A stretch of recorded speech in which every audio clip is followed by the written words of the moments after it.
Okay, we are recording. Dave, how are you today? Oh, not too bad. It's one of the few nice days left I think we have here in Minneapolis. Lovely, lovely. Uh, Dave, before we get into song choices and talking about your story today, I just want to ask you to cast your mind back to um, the sort of 18, 19 months of lockdown, and how all of a sudden the world sort of stopped turning for so many people, and certainly those in the music industry, things kind of come to a bit of a grinding halt in regards to live shows and such, like things such as that. Can you tell me a little bit about how you found that period of lockdown, both personally and professionally, and probably personally and creatively? well, my experience was not particularly inspiring. We were at the end, towards the end of a tour in San Diego. Got a knock on my hotel room door. Tour's over, and I had a book coming out, and we were grounded, and it was really frustrating because we had just put this record out. Um, we started doing a live stream, I think once a week, and we managed to play 100 original songs. And people still come up to me and say, "Oh, that was kind of a nice thing during the lockdown." But yeah, mostly it was just kind of stifling. I mean, I worked on a lot of writing and stuff, but generally you're kind of cut off from all your stimulus, sort of. So um yeah, I do like wearing sweatpants and slippers all the time. I mean, that's pretty cool, right? Yeah, absolutely. All right, well, let's start your playlist. I don't know what songs you've chosen today, so I'm intrigued to hear what they might be. But for track one, Dave, I'm going to ask you please to tell me the song that you regard as having the greatest ever intro, please. I'm gonna go with Lou Reed's Street Hassle. Nice. It's just something very simple and very grabbing. It kind of, as it develops throughout the song, it really, I think, draws you into the story and gives you a a little feeling of what you're in for, I suppose. Yeah. I'm always intrigued. You said it sort of grabs you, and the way that people approach this question and have done previously is you get a lot of people that will go for those, oh, I'm helped by the Beatles straight away, like that bang in. And then Mm, you'll get other people that will go, oh, Comfortably Numb, Pink Floyd, or something that's got this huge kind of elongated sort of sure. intro to it. And I just wonder, when you're writing, and I look now and I watch how my children consume, their music, and it's in a far different way to how I consume my music when I was younger, and the attention span seems to be getting shorter and shorter, and it's weird when I speak to lots of artists. They're now aware of the fact that Spotify playlists have maybe become the thing, certainly in the UK, that is maybe more important than getting radio play now with music and things like that.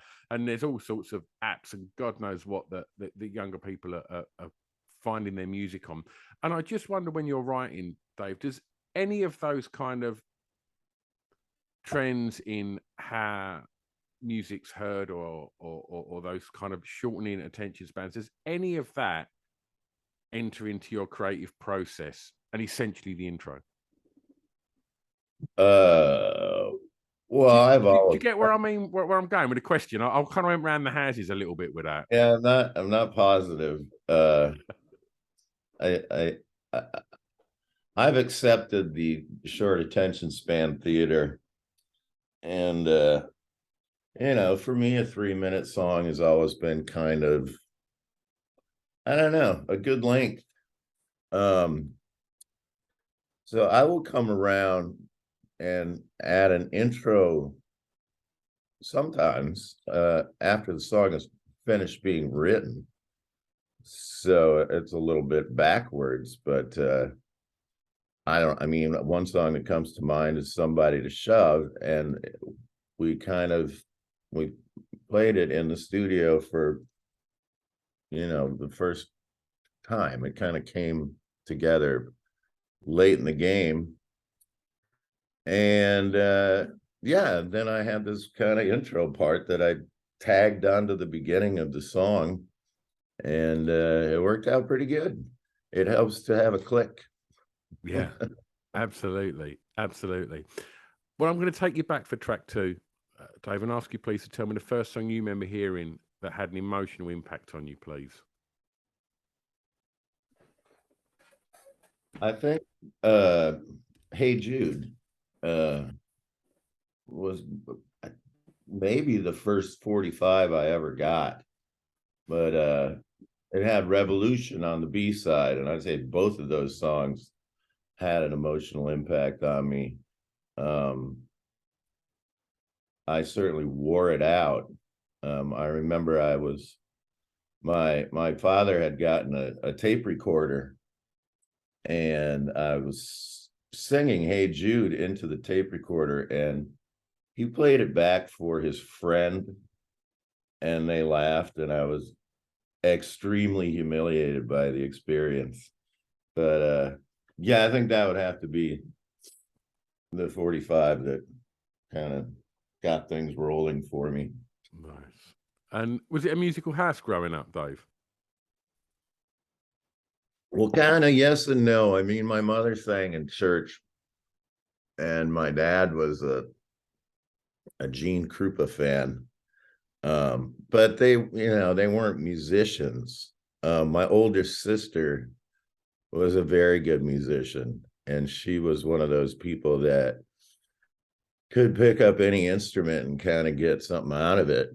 And I very much aspired to be like that.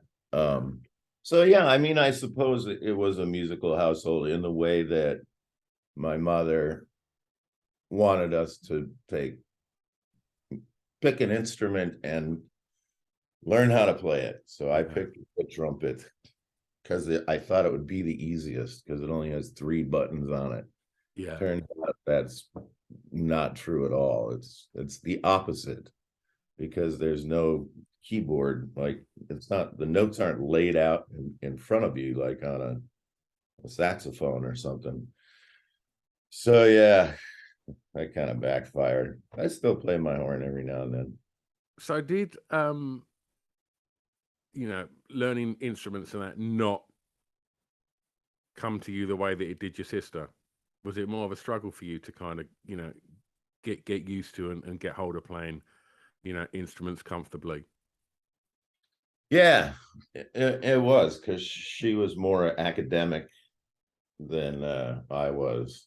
And it wasn't until I moved away, I switched from trumpet to saxophone at some point, because at the time, a lot of rock bands had sax players in the bands. But I realized I was just, I was moving away from jazz music and listening to a lot of rock music. The other trumpet player lent me his brother's copy of Are You Experienced by Jimi Hendrix, and that pretty much shifted the paradigm to electric guitar. I forgot what I'm talking about. What am I talking about? Can you remember how it felt the first time you heard that record? Jimi Hendrix? Yeah. Yeah. Yeah. I felt like, why am I playing jazz music? And Yeah. this is where I want to go. This is what I want to do. And this is what I'm going to pursue. And it was very liberating. I mean, hearing it was liberating, but getting away from reading music and just making music kind of, I guess, by ear became a real paradigm shift for me. just to realize that, you know, Jimi Hendrix did not have music in front of him. Yeah. And, you know, neither did the Beatles or anybody else. So once I figured that out, it was very much an open book in a way that it was really fun instead of kind of arduous. Tell me the song for track 3, please, Dave, that's reminds you of your time at school. The track that reminds you of your time at school, please, Dave. Well, the first thing that came to my mind was Smoking in the Boys' Room. Nice. And I was way too young to smoke at the time, but I certainly got the idea. It just seemed like a really cool, kind of rebellious song. I liked it. Did you like school? Did I like school? No. I didn't hate it. I mean, there was things that I liked, but generally, no. Did you have any idea what you wanted to be when you was at school? Was it, had you already heard Jimi Hendrix and it was like, this is what I want to do? Yeah. I think I was kind of floundering. I mean, I spent 1 year at the University of Minnesota, and by that time the band had already started. So it was really pulling me from, and I didn't know what to, you know, I didn't know which way to go in college. I was just kind of taking a smattering of classes that I thought would be interesting. And yeah, just feeling this pull that the band was going to, you know, go somewhere, I guess it would be the expression. What was the sort of bands that were inspiring you at that point? And did it seem possible that, you know, you and your buds in this band, like, you know, you could make a career out of that? Did that seem like it was possible? You know, had you seen other bands from where you was from go on that route and achieve the success that obviously you went on to then achieve? No, I still am not sure if it's possible. Here today, I'm still kind of going, God, is this? Anyhow, there was, I think, when I was younger, pre-high school, I suppose, there was this kind of thing where music seemed to come from somewhere else. It seemed kind of complicated and kind of otherworldly in a way that, you know, I didn't see how anyone could have access to that. And then I slowly started discovering the local bands in Minneapolis, and that's what really made me go, oh, you know, I can do this. And that was bands like the Suburbs and the Suicide Commandos and Curtis A, and just a bunch of other bands that, and they played at this outdoor at this park, because I wasn't drinking age yet when I first started listening to these bands. So I guess 16, 17. But yeah, I became an ardent fan. I think I'm using that right, of all the local groups, and any chance I could get to go see them, I would. And I've befriended quite a few of these people since then, but they were pretty much my ultimate kind of inspiration as far as thinking that I could possibly do that myself, you know.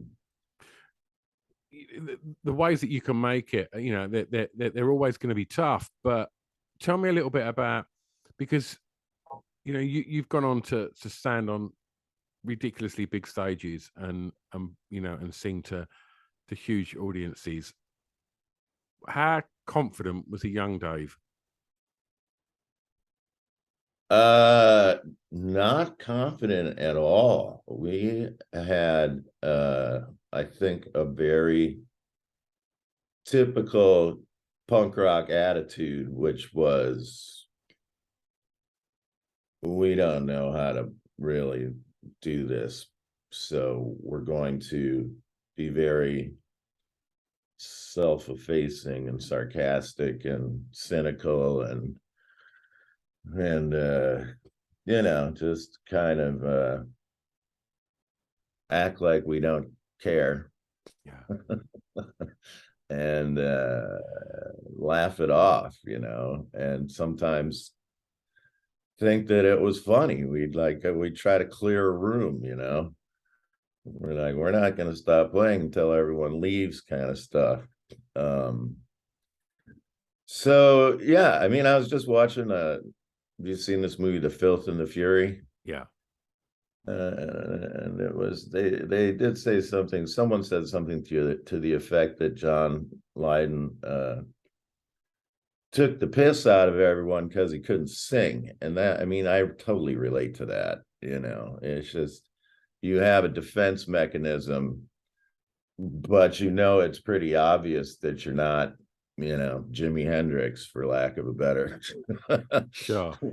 But, you know, everybody's learning as they're going along, kind of. So Absolutely. it was important to be irreverent. Yeah.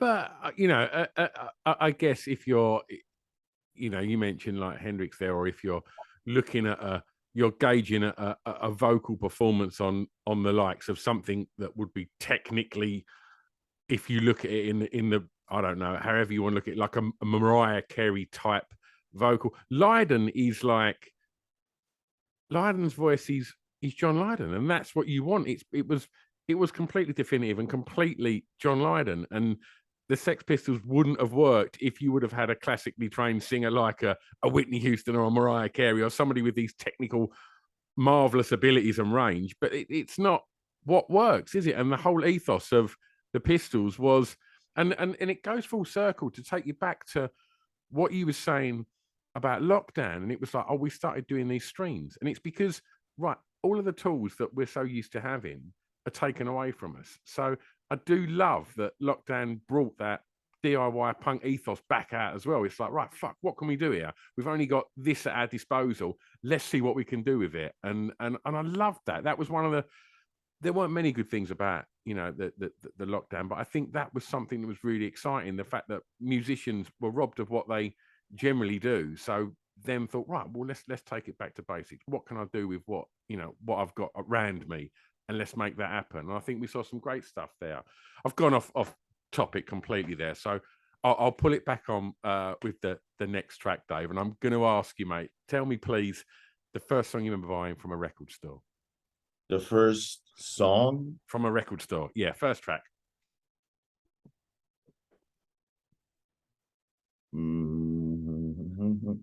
I think it was Hey Jude. Beautiful. That was the first 45 that I bought. You know, I had a good mom. My mother just passed recently, but I would tell her that she'd go, I'm going to the store. And I go, I need this 45, Mom. And she goes, well, what's the name of it? And I'd say, I don't know. And I would sing it to her. And God bless her, she would go to the store and sing it to the clerk and give me the record by, yeah, she went through all that. That's a good mum right there, Dave. Absolutely. Absolutely. I mean, you spoke about the Beatles there, and tell me a little bit about how that felt to then do Backbeat.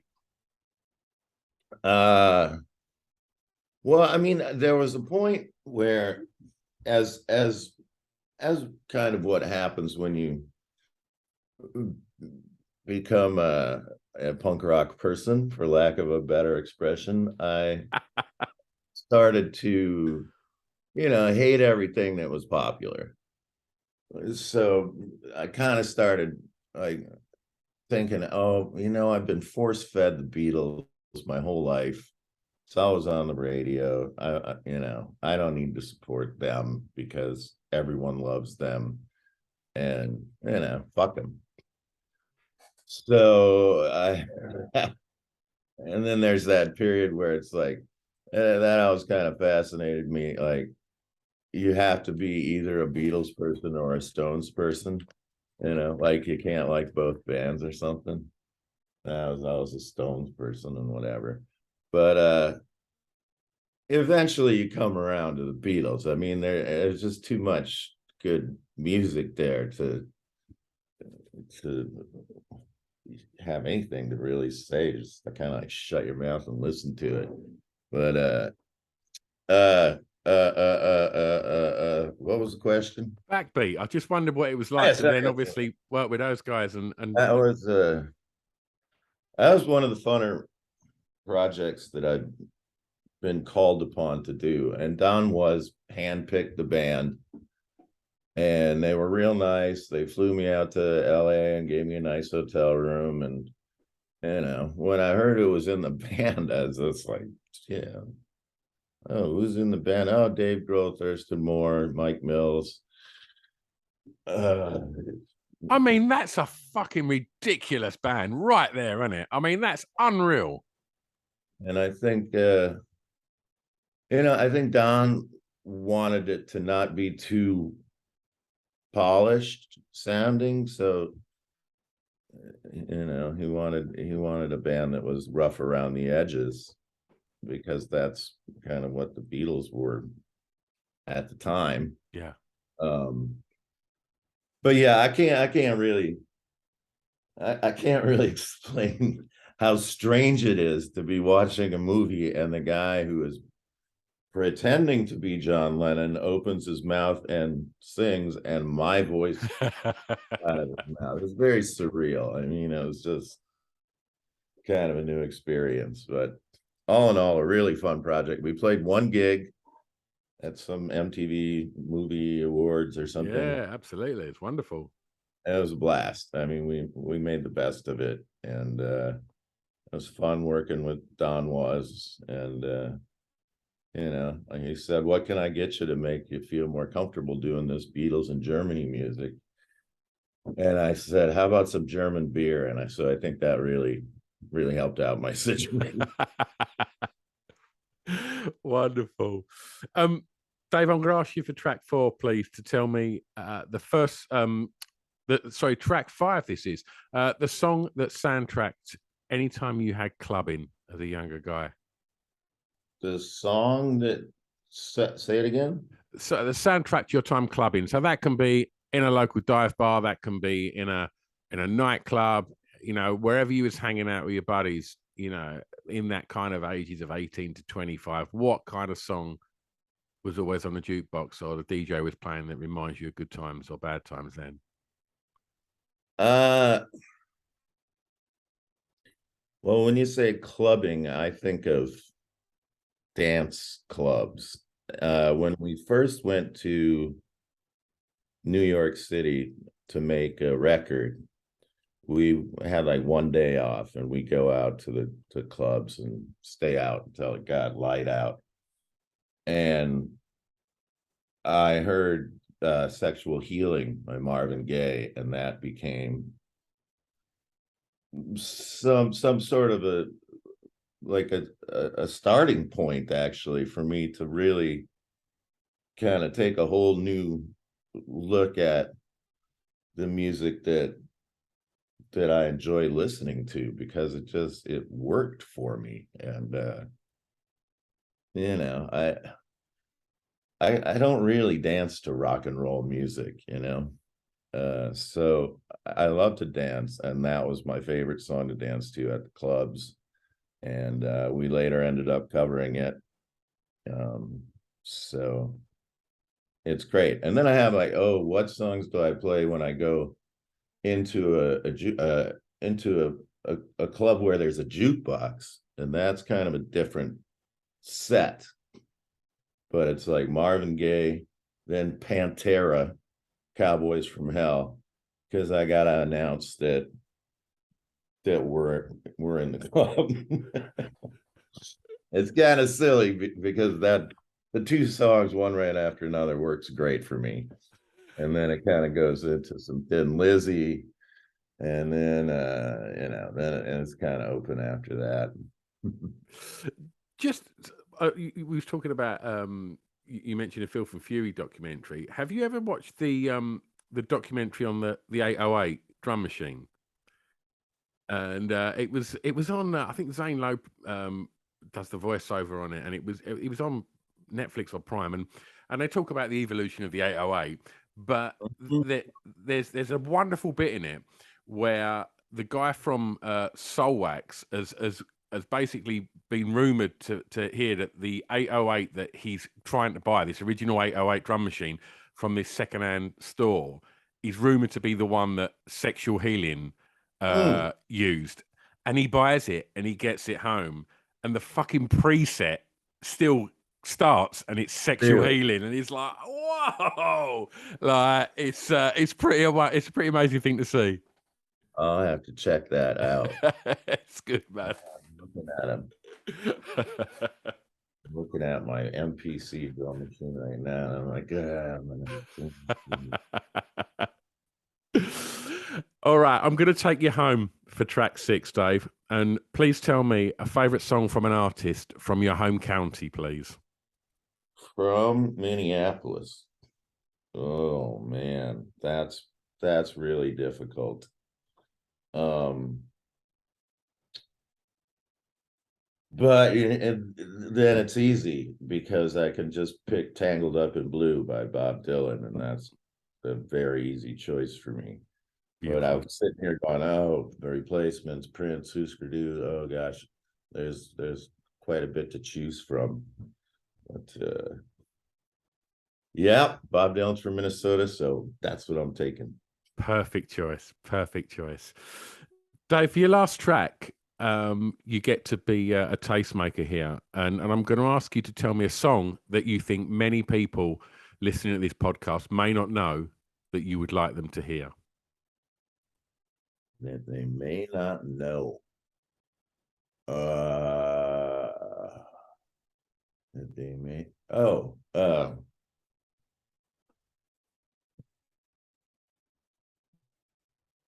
Meters.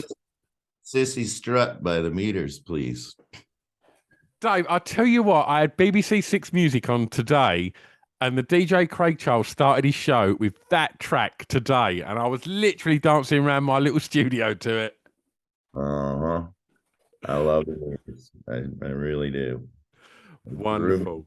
Right to New Orleans. 20 years I spent in New Orleans because I heard that band and just went, I'm going to wherever they're from. Wonderful. Wonderful. Well, you're coming to where I'm from, Dave. You're coming to the UK, right? Mm-hmm. How long has it been since you were last over here? Way too long. I can't even remember. I should probably know that though, because people keep asking me, and I'm like, I don't know.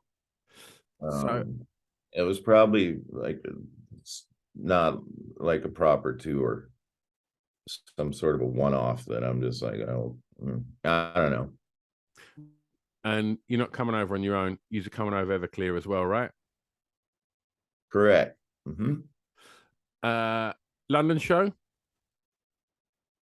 Yep. Wonderful, wonderful. How many days I you doing? Wait. It's going to be good, man. It's going to be good. You're playing Electric Ballroom, and that's such an amazing venue. And I think it's been. I've not been there since before lockdown, and it's just an absolute banging place to see a bit of rock and roll. So I think you're going to be in a good space there, mate. Cool. I'm really looking forward to it. Wonderful. And aside from the tour in the UK, for the rest of the year and into next year, what's happening for Soul Asylum, mate? We're pretty deep into making a record right now. I'm trying to get these vocals finished before I leave.